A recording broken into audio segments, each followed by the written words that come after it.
Please find your seat. We are going to start.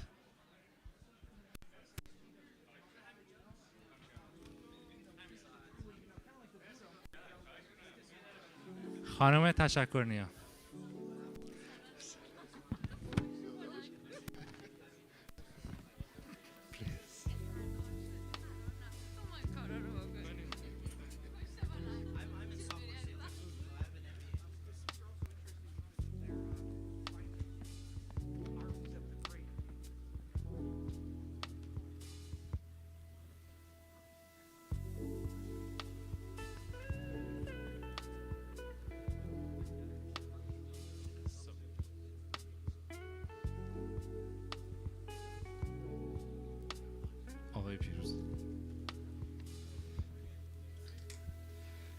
Hi everyone. I'm Ahmed Reza Masroor, part of Persian Tech Network and your host tonight. Actually, this event is the 25th event in the series of Persian Tech Network gatherings, and we are honored. We have honor to have you all here tonight. Tonight we have a fireside chat with Mohsen Hejrati from Apple and March AI. And before the fireside chat, we will have 4 startup pitches, two startup online and 2 in person. And we hope this event would be engaging for you. And if you have any question, feedback, suggestion, and everything, please feel free to reach out. And please also follow us on LinkedIn and social medias on YouTube, as we are streaming all the events on YouTube and LinkedIn and Telegram. If you know any startup looking to present at the PTN or any speakers interested in joining our future events, please connect them with us. And thank you for being here tonight, and let's dive right in to the event. Without further ado, I'd like to invite the first startup to the stage. And the first startup is Tara Khani, the CEO and co-founder of Edge AI, would present online and from Canada. Please welcome Tara. Thank you. Thank you, Ahmed Reza. Hello, everyone. Can you hear me well? Yes, we can. Okay, perfect. So am I supposed to get timing myself? I have my cell phone here for 5 minutes to stop me from talking. Should I start now? Yes, please. Okay, perfect. Okay, hello, everyone. We are Murcha.ai, created by Edge AI Innovations. I mean, everybody, I guess, knows what Murcha means. We are in stealth mode. We are revolutionizing multimodal AI assistant and AI chatbot with next generation vector search and RAG. So the problems that are existing right now with RAG and vector databases is, well, hallucination and lack of accuracy. So imagine your AI assistant quoting outdated product specs from last year's catalog. It's like having a brilliant research assistant who refuses to read the books. Or scalability issues. A support chatbot that was instant with 100 frequently asked questions now takes 20 seconds because number of documents has been increased. Another example of VectorDB is like your e-commerce recommendation engine freezes during peak Black Friday traffic because the VectorDB cannot handle the query. Another problem is reindexing delays. If you talk to developers, they would say that. For example, the critical compliance updates are uploaded, but your VectorDB takes hours, 5-6 hours per day to reindex.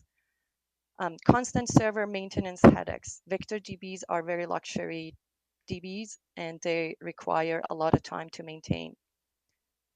And the last but not least is the security vulnerability. So some of the RAG security problems are, for example, a cleverly crafted query bypasses safeguards. Or for VectorDB, lack of robust access controls on your VectorDB allows an external actor to corrupt your finely tuned knowledge base. So the solution is Murcha.ai. Murcha.ai by Edge AI Innovation provides a next generation vector search, embeddings, and re-ranking platform, empowering developers and businesses to build the most accurate, scalable, and secure RAG for multimodal AI applications without the complexity of managing a dedicated vector database. So how Murcha.ai works, here's some of the features of Murcha.ai. No vector DB required, fully serverless agentic RAG, built-in advanced ranking, integrated embeddings, relevance scoring and labeling, multimodal support. So we are a patent pending algorithm. And the key benefits of Murcha.ai is, first of all, is we are one platform for everything, for embeddings, vector search, re-ranking in one single platform rather than moving from one platform to another. The unmatched scalability. So we are 100 times faster computation and we offer 32 times less memory. So we are really lightweight because of the serverless functionality. And another benefit is the accuracy. So even though we are making it smaller, but we are faster too. But we are more accurate too. So we are 40% more accurate than existing conventional vector DBs. And we have transparent costs. So our model is pay per usage. It's not like you pay for the whole server, and if only use 2% or 10% of that server, but you need to get charged for the whole server. Okay, so everybody knows about the future of RAGs. It's going to be 74 billion by 2034, based on market.us. Our primary target customers and integrators are RAG as a service businesses who incorporate Mocha vector search and re-ranking functionalities, or RAG as an API into their offerings. And their customers are financial institutions, insurance companies, public sector, healthcare, marketing agencies, any businesses working with unstructured data requiring accurate, scalable, and secure multimodal AI assistant. And of course, individual AI developers. So right now we have more than 110 users actively engaging with our platform, providing feedback. We've got 5 proof of concepts with businesses, enterprise businesses that are integrating Mocha into their platform.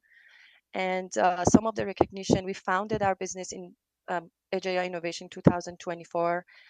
We've got a strategic partnership with Advantech, NVIDIA, AWS, Databricks, Microsoft, Google. We've spoken in so many events and we are patent pending.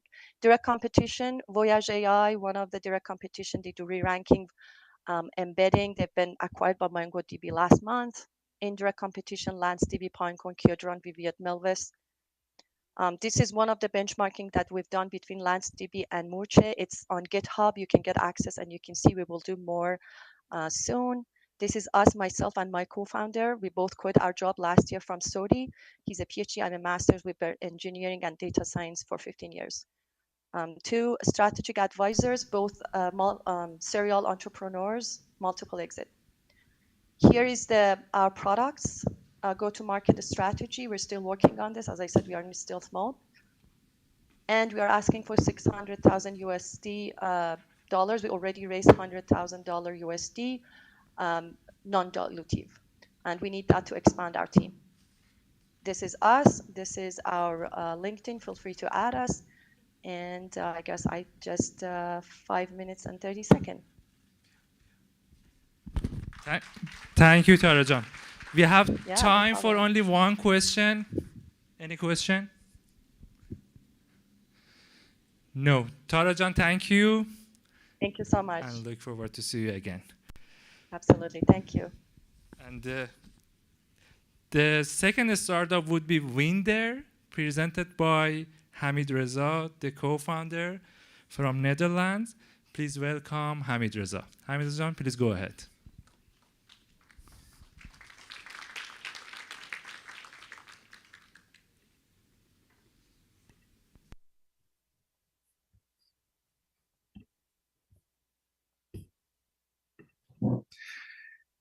Thank you so much for having me. Thank you everyone for listening to my presentation. I'm Hamid, co-founder of Winder. I pronounce it because that's the Dutch pronunciation for the word. and we are a Dutch startup. We build effortless AI shopping assistant for every online store. So AI is reshaping e-commerce, and giants like Google and Amazon have already their own assistants, intelligent assistant. But most of the businesses, they have difficulties building their own AI assistants because it's complex, expensive, and time consuming. As a result, many of these like mid-size or small size businesses fall behind. And they're looking for a way to stay relevant in the age of AI.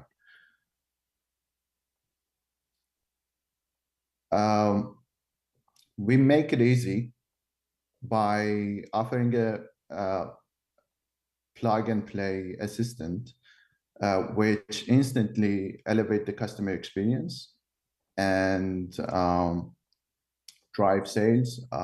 And it basically requires no technical expertise to get it integrated. Here's an example of around the conversation between our AI assistant and a user looking for a book.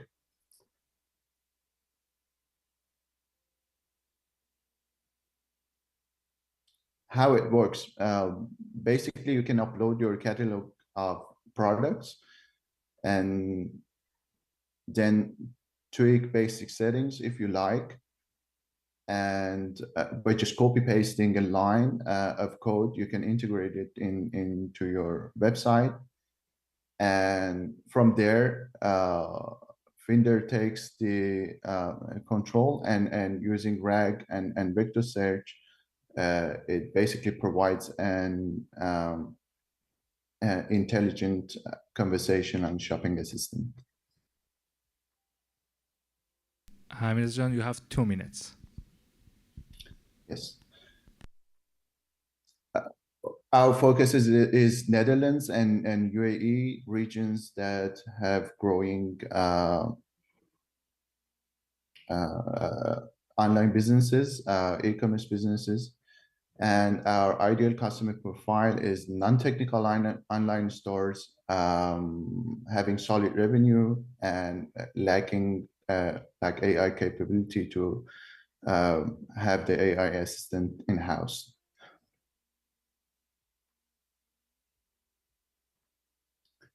What sets us apart is basically, I would say, radical simplicity.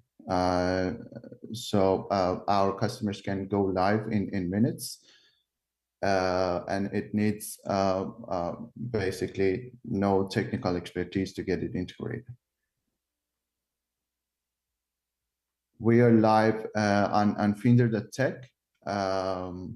We offer trial to businesses. They can like test it with up to 100 products. And we receive like through early feedbacks, we are validating the approach. And our demo, our vertical specific demo called Parent is for Parents, is basically showcase the power of the assistant.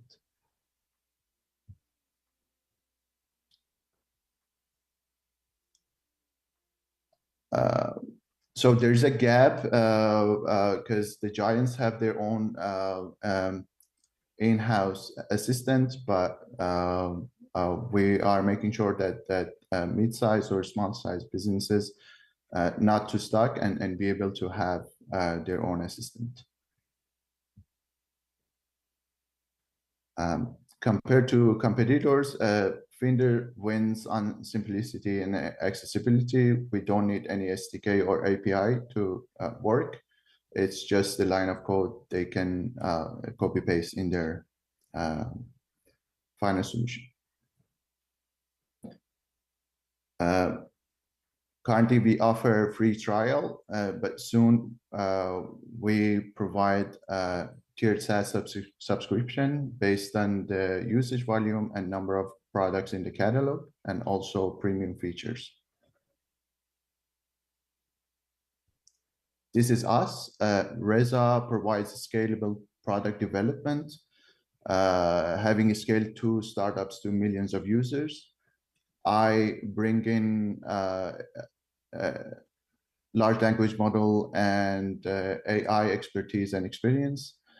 And Vahid provides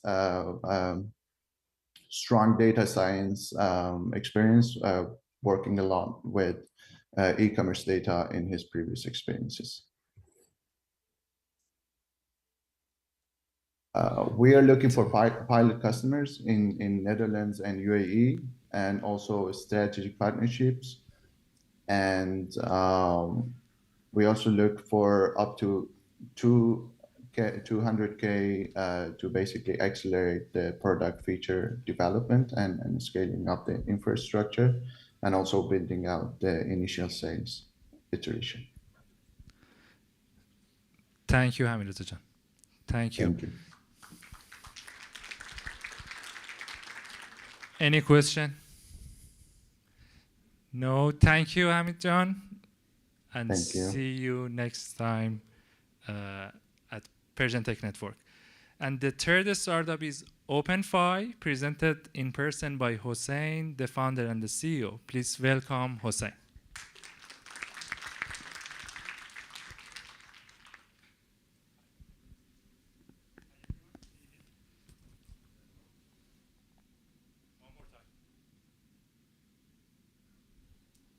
Hi, everyone. Good. My name is Hossein, and I'm presenting OpenFi. OpenFi's mission is to build a multi-billion user financial service. We have billions of people on internet and multi-billion user social media platforms. But our largest bank in the West, at least, have around 100 million users. And to bank the rest of the world is a huge opportunity. There are 2 major bottlenecks that we haven't been able to do this. First one is, if you're building a fintech, you're building it on a current bank. And banks limit your scale. They're built for rich people, 1% to 2% of the world. We're all in it. But there's an alternative that's growing very fast, and that's DeFi and stables. You have stable coins now, you can move around a fraction of a cent with almost 0 fees. Now that we want to build outside of banking system, we still need to abide by the laws. That's the second bottleneck. You need to be compliant, you need to handle the operations, and that's very costly. That's in fact around $100 on average for every one of us having a US bank account. So that's where the powerful AI comes into the picture. And with these, we are able to reduce the costs of banking a person and being able to scale from hundreds of millions to billions. This is basically OpenFi's picture. DeFi for the financial raised banking. We have built our own compliance services. We don't pay third parties with the latest and greatest of the AI. So that's the technology, but we need a growth driver. How do we grow this to multi-billion people? So that's where the Web3 comes in. Basically, as a growth driver, a new world that needs its own native banking. So, and that modernizes our current concepts. For example, one of the techniques we use, we call it NFT reward system. This is very parallel to your credit card's point system. But the good thing is, because these are, users are able to circle around, list, sell these, it's a much more open market. And it enables you to actually get users to go through the product and use this new platform by virtue of just getting rewarded. And this is this little thing here that surprised everyone. MasterCard spends pretty much half of their earnings on rewards. Basically, they bribe people to stay in the platforms. So these techniques work. This reduced our cost of install from $5 to 50 cents. That's amazing, 10x. So we have wallet apps. We have also created our AI assistant. That's a new product that we're just launching. So far, we focused on LATAM, where basically these products make more sense. More than 500,000 installs, and we have around 200,000 NFT owners. And I go around and tell people that's possible. So love to talk more. We will be raising a round. We have around more than your runway, but we'll love to talk with whoever interested. And we have a minute for questions. Thank you, Hossein. Any question? No question. Thank you, Hossein. Thank you very much. Thank you. And last but not least is CodeMod, presented by Alex, the CEO and co-founder. Please welcome Alex.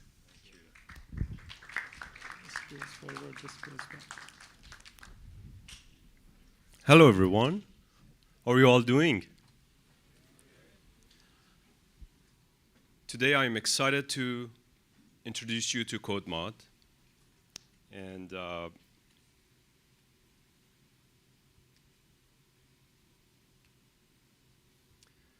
yeah, so I'm excited to introduce you to CodeMod, our technology, whose open source tier has already gained massive traction by thousands of developers from startups to largest enterprises. You can find us in the official upgrade guide of the most popular frameworks in the world, like React, Next.js, PNPM, and many more. I'm Alex.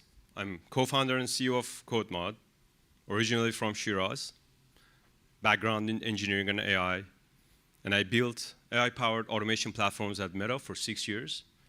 And I'm here with my co-founder and CTO, Mo, who has built and maintained one of the most popular open source projects in our field. Mo has built similar solutions to CodeMod at Brex and Shopify, and we're both super passionate and committed to build tools for software teams to automate code chores and to accelerate innovation. Obsolescence in tech is a constant. Every company is fighting this invisible and growing beast all the time. Whether it's for expanding to new markets, securing code bases, or integrating latest technologies, companies go through large-scale changes to stay relevant. But large-scale code changes are not routine coding tasks. They're very hard to plan, and they involve thousands of nuanced changes. And it's not just a technical problem. It's a human problem. It's an organizational problem. Developers need to orchestrate large-scale changes across many teams. And imagine 100 developers trying to fight a giant gorilla with kitchen knives. And it's painful, slow, and it's really chaotic. That's what it feels like to do large-scale changes in big teams. Now, with Cursor, with Copilot, and other AI assistants, it's just like giving developers a sharper knife. And those AI technologies also make this giant gorilla bigger and faster. So it's always a losing battle. We need a different category of tooling, a different weapon to take down this beast. Gladly, tech giants like Meta have long automated these large-scale changes with the help of internal platforms similar to what we're building. We're building a better version of those tools for the rest of the world and help software teams to plan, automate, and orchestrate large-scale changes. Plan, automate, and orchestrate large-scale changes like never before. Instead of 100 developers wrestling with their IDE, trying to solve the same problem 100 times, imagine that one developer, the campaign owner, wish for the change And CodeMod AI will generate a recipe.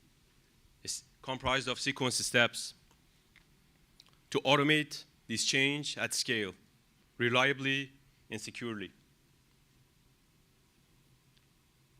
Our technology helps developers to orchestrate large-scale changes across many teams. And with the same tools that we automate code migrations, we can generate insights that never existed before.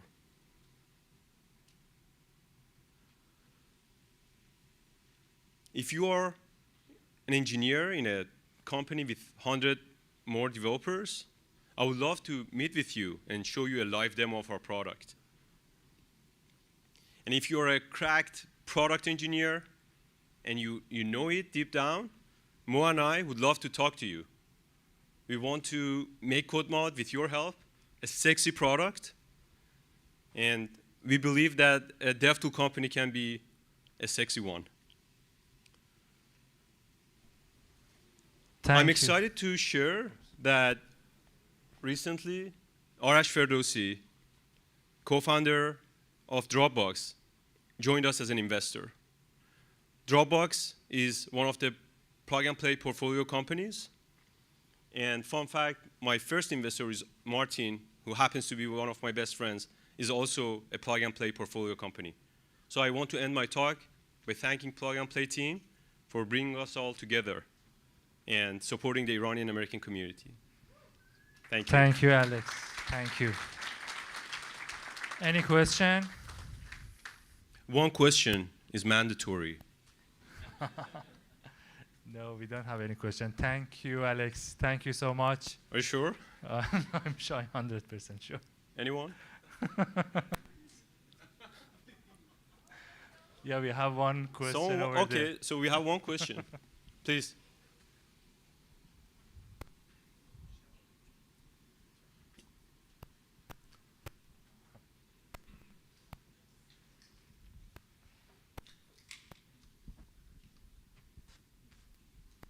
Hello, thank you for your great presentation. Just one quick question. You might have mentioned it, but sure. What's the main difference between your startup and Copilot? And the other question I had as well, like, how do you handle privacy? So, like, in terms of if they want to like share any data or answer to your second question is that you can deploy our platform in different ways. You can also host it on-prem. We can talk about the details later. And for your first question, the difference,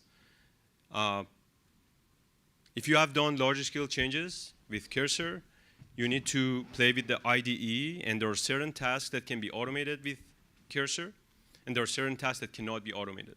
For example, if you want to chunkify the changes across many teams, this is not something that Cursor can help you. Or if you want to plan the migration, you need to detect patterns in the code base and requires compiler technology. And that's something that Cursor doesn't have. But if you want to feel what is the difference, I want to invite you to see a demo. Thank you. Thank you. Thank you, Alex. Right. Thank you, Thank you. everyone. Now it's time to invite Mr. Saeed Nesbat to the stage, our moderator tonight, to run the fireside chat. Please welcome Saeed John.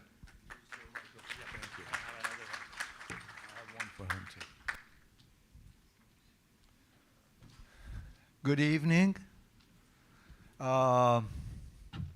Usually before we introduce our guests, I say a couple of sentences about your duty to make connections tonight. I don't know whether Ahmad Reza Jan said at the beginning of his remarks, he said, you're here as part of the Persian Tech Connection to make connections. So I encourage you after the presentation here, after the fireside chat, you talk to strangers. You exchange information. Maybe you'll find the partner for your startup here tonight. Maybe you'll find someone who you can bounce your ideas against.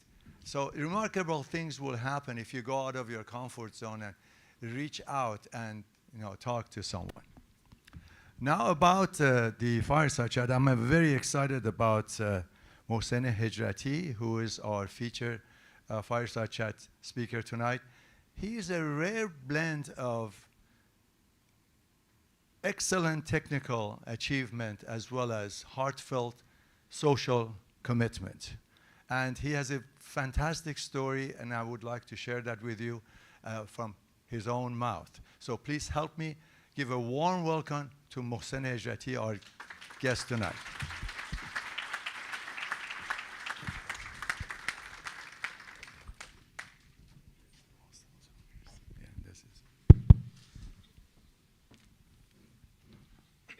We still have the slide clicker in case we need to do something with it. Oh, your pictures.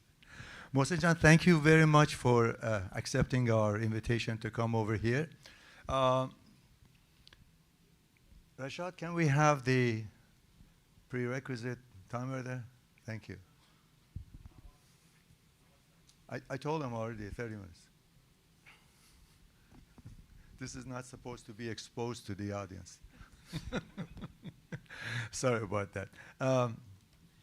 We usually start with the origin story, and you know, everybody knows you were probably born in Iran and went to school, and finally you made it to Sharif. You went past concours, and your concours rating was what?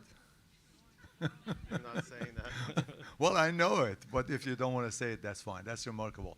And you got your PhD here in California from UC Irvine, and you were at Sharif, math major, all these preliminaries.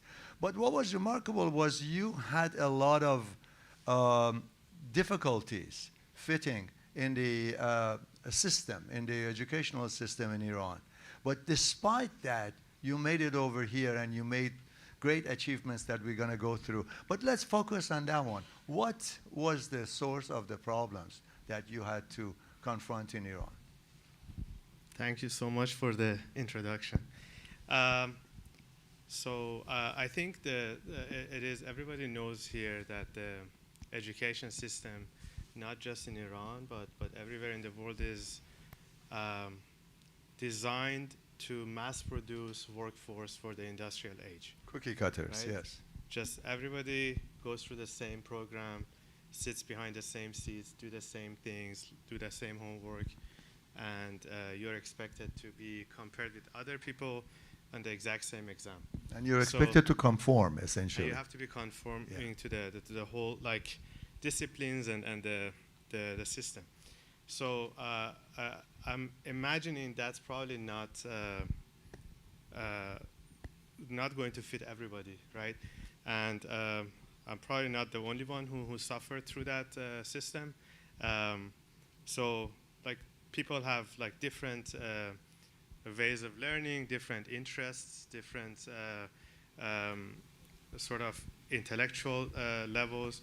And my biggest problem in education system in Iran was I for whatever reason, I couldn't focus, I couldn't read books, and the way I was learning was not the way education was offered. So I was lucky that, you know, I was good in few majors, like, you know, geometry or some math majors, but everything else I sucked. So this was a bigger struggle, right? But it also taught me something that was important, and that was over time I realized if you're suffering, it doesn't mean that something is wrong with you, and if everyone is telling you that you're not doing it right, maybe the system is not doing it right for you. So I think that was a big realization for me early on that helped me throughout the rest of my life and career. And So what did really you do not, about it? like losing my respect for the establishment and losing my respect for the system in general. But you went through the system. I mean, you were Well, yeah, successful in getting your diploma and, you know, getting... Well, so a lot of it was like, you know, because you have like you have parents who really push you. They put you to the best like schools. Like, you know, a lot of it was luck also. Like, you know, so having met people like Dr. Tabesh and teachers, you know, along the way, so if these did not happen to me, I would not be probably sitting here.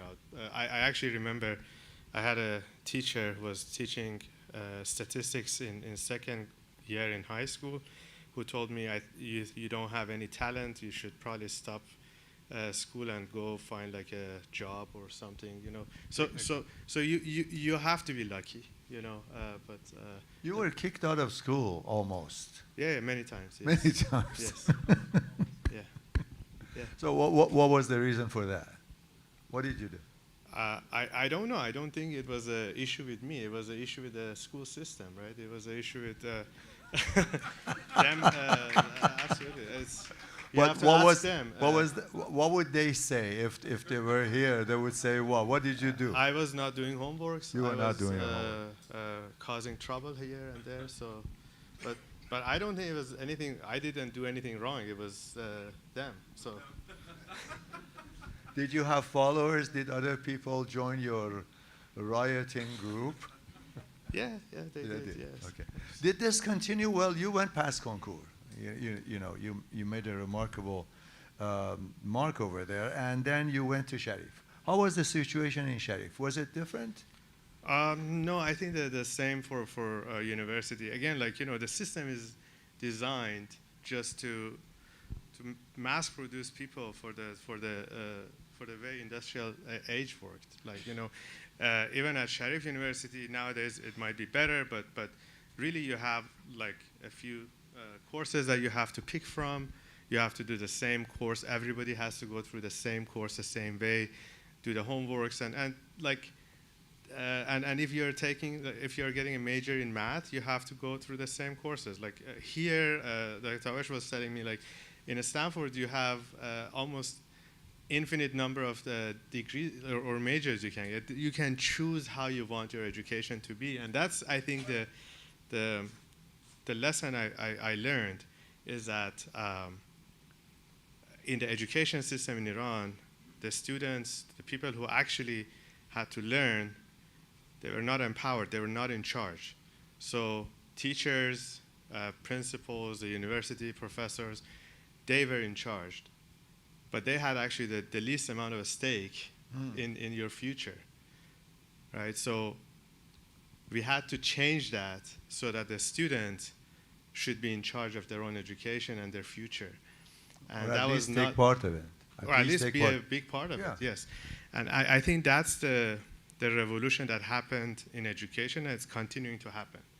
So the way revolutions happen, in my view, is that when you see that shift in power dynamic, that's when a revolution happens. In political systems, when you change the power from one entity to another, from the king to the people, that's a big difference.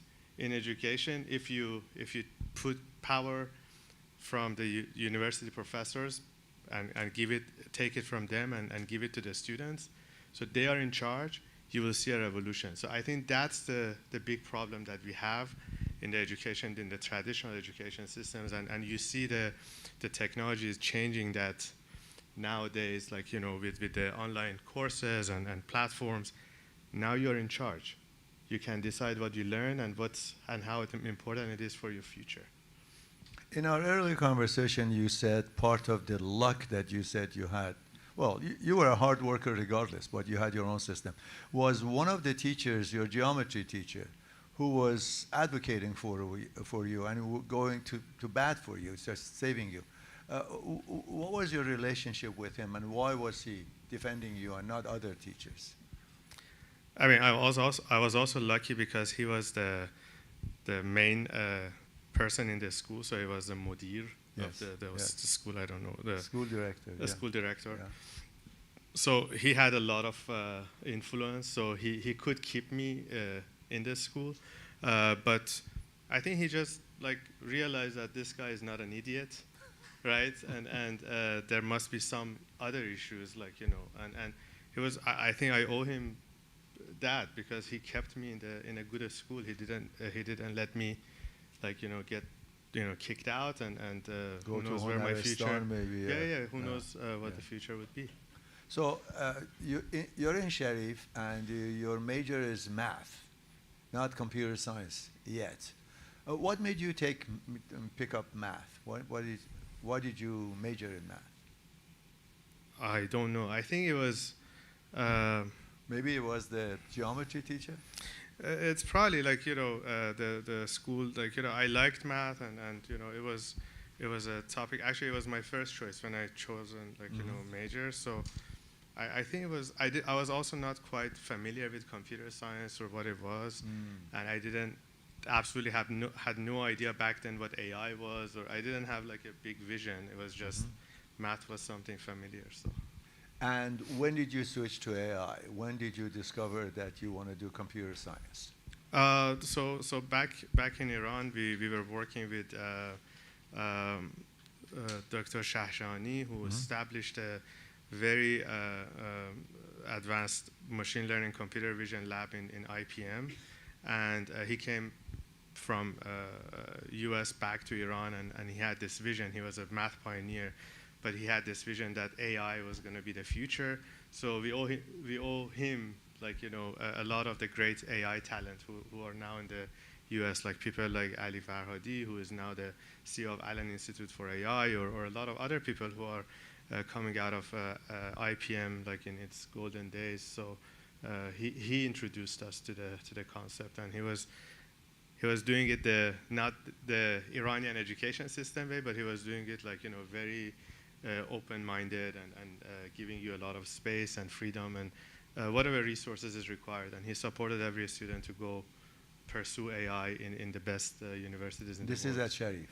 This is at IPM, the Institute for, what is it called? Physics and Mathematics. I see. Yeah. So that's when the light bulb went on and you decided to switch to computer science. Yeah. So when you came to US, you went to Irvine, University of California at Irvine, Yes. and there your major was computer science. Yeah. And you put the work and you got the degree and all that, but at the same time, you had this idea or this urge to build something to pay back for the society. And is that when you started working on Maktab Khune? Yeah, that was, so I came to Irvine in September of 2010, and it was about the same time that Khan Academy started to pick up. So I remember I was seeing like a TED talk by Salman Khan, the founder of Khan Academy, and then TED Talks back then was like very exciting, and I looked at that and then I checked out their website and I was able to really follow topics that it would be hard for me to follow when I was studying it, trying to learn them by reading books. So for me that was like a very big change. Like, okay, so there is another way of teaching that doesn't make you suffer. You can go on your own pace. It's always there. The guy is not harassing you for not learning. So that was very interesting, right? So so then I thought, okay, let's see if I just got curious, and then I visited home in Iran the next summer, and I had this idea, maybe we should do something like that for Farsi. It was not available in Farsi. And I talked to a few friends, and we started like a website. Didn't work well, so it took like a year almost. And I remember at the same time, Mohammad Akbarpour, who is now a professor at Stanford, they started Class Dars, which also partnered with Khan Academy. And they did an excellent job at teaching these courses. And Mohammad has its own style, and he's very engaging and has a charisma. So his videos were amazing. So then we realized, okay, so there's nothing for us to do anymore because they're doing this. But then we realized there was a bunch of videos available on servers in the math department at Sharif University. So math department was, without anyone knowing it, they were recording these videos of classes and putting it on a server so people could just go and download it from those servers. Without asking anyone's permission, we just took all of those videos and created a website and put it all on that website. And it just blew up, so it became something big. I mean, we didn't ask anyone for permission, honestly. I think there's probably some copyright laws that does not exist in Iran. Yeah, but but everybody liked it. So it was really powerful. So we thought, okay, this is maybe there is another start. angle. Yeah. And that became Maktab Khune, which grew quite significantly. We were doing guerrilla type, like, we were just sending people to classes without like talking to universities. We were just recording classes without permissions and putting it on a website.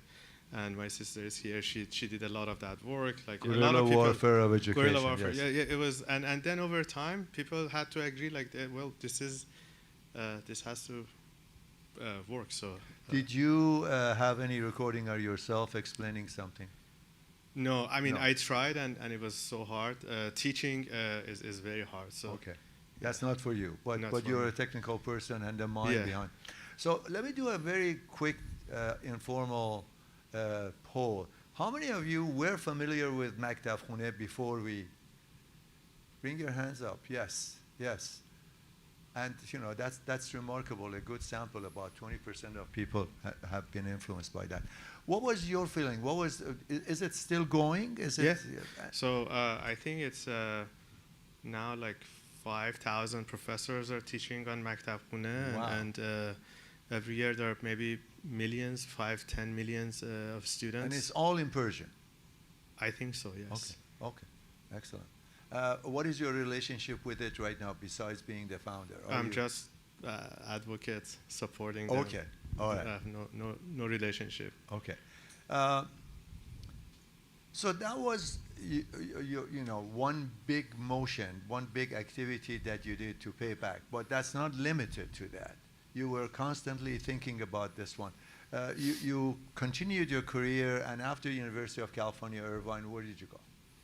What did you do? So I had like a tech career like a lot of other people here. So I worked at Google, like, startups. Yeah, it was just like, finding a something to do that was interesting. But it was like I was never interested in these jobs, right? So You were never. What was the startup? I'm just curious. And what happened? the startup I worked on was called Vicarious. It was a robotics startup. It was back then it was like DeepMind, but it never got as successful as. I see. Yeah. I see. So you worked for Google, you worked for Genentech, and you were there for close to 5 years or maybe 6 years, and currently you're at Apple. And we won't ask you what you do at Apple because you're bound by a big contract and all that. But you have other ideas that you're trying to nurture and make a business, or maybe it's another payback similar to Maktab Khune. What are those? Yeah. So so we talked about the revolutions and the way revolutions are trying to shift the power, right? And take, like, giving people who don't have power a certain type of power. So education is one of them. Any area where you feel like you're not in charge, if we can put you in charge, there's a massive shift in the way the world works. And right? this is a theme coming back from when you were not in power and you were struggling to get through the system. And you thought, if we had a little bit of a power, at least we can ameliorate it. Okay. Yeah. So I guess you asked, like, you did a survey. I want to ask a question from you and the audience. Sure. Who thinks that who do you think is in charge of your health? He is. You think you are in charge of your health, not your doctor. When you go to a doctor, it's not your doctor or your insurance company. You don't go to doctor. Okay, so you're an outlier. Okay. Anybody else? Well, those who think that they are a little bit in charge of their health. Well, it's unfortunate. Like, it's probably less than 20%, less than 10% of you. Yeah. Yeah. So that's a problem, right? You like, I think it's one of the most important aspects of your life, your health. Yeah. And if you're not in charge of it, then someone else is in charge of it. That's true. In my case, to answer your question, I'm following this pattern. I'm waiting for the healthcare system to call me or send me email saying that you need this blood test, you need this vaccine and all that. But I don't proactively go there to do something unless something goes wrong with me. Yeah. And knock on wood, nothing Hopefully has. not. Yeah. No, absolutely. So the problem is simple, right? I don't think we are in charge, and the problem is probably exacerbated for people who are day to day dealing with the health challenge. So if you're healthy, you're lucky because you don't have to deal with it. But if you have a disease that's chronic, or if you have a rare disease that's changes your lifestyle, or you're taking care of someone like a kid who has a rare disease, it's a big problem. It's not sometimes you will think about it. It's every day that you have to think about it, and every day you're not in charge. Did you start thinking about this because you faced some sort of a medical condition, or were you? So I have firsthand the same experience, like things that, again, like, very similar to what happened in education system. Like, you have an issue, but you don't know if you're wrong or if the system is not serving you properly, right? If you talk to the people who have rare conditions, a lot of times they spend years, like, on average 7 to 10 years, going through from doctor to doctor until they get a definitive diagnostic. A lot of times they're like, if you have a fibromyalgia, doctors tell you, hey, you're lazy, just wake up and go to work, but you're just constantly tired and in pain. So these, like, not being in charge and not being acknowledged for the problem that they have, I think is the biggest problem for these types of patients. And yeah, I had gone through the same experience. Pain, yeah, I mean, I didn't luckily my condition was not something that would kill you or a big disability, but just the moment that you learn that this was not an issue with you were not lazy, or you were not doing anything wrong, but the system was not designed for you, is the moment that you realize, okay, so I'm doing it right, and now let's go back and fix the problem. So you thought this is an issue that I can deal with. Yes. So what did you do about it? So besides taking care of your own thing, you're expanding it to other people using it. Yes. So the main problem we want to solve is that for people who have to deal with rare conditions, which is actually a big part of the population. So having a rare condition is not rare. So we are talking about around 10% of the world population who have to deal with one of these tens of thousands of rare conditions. So if you look at the diseases and their prevalence, maybe 500 of them have high prevalence. And then at some point you are dealing with diseases who only have 200,000 people in the whole US have them. And then you go to the ultra rare where you have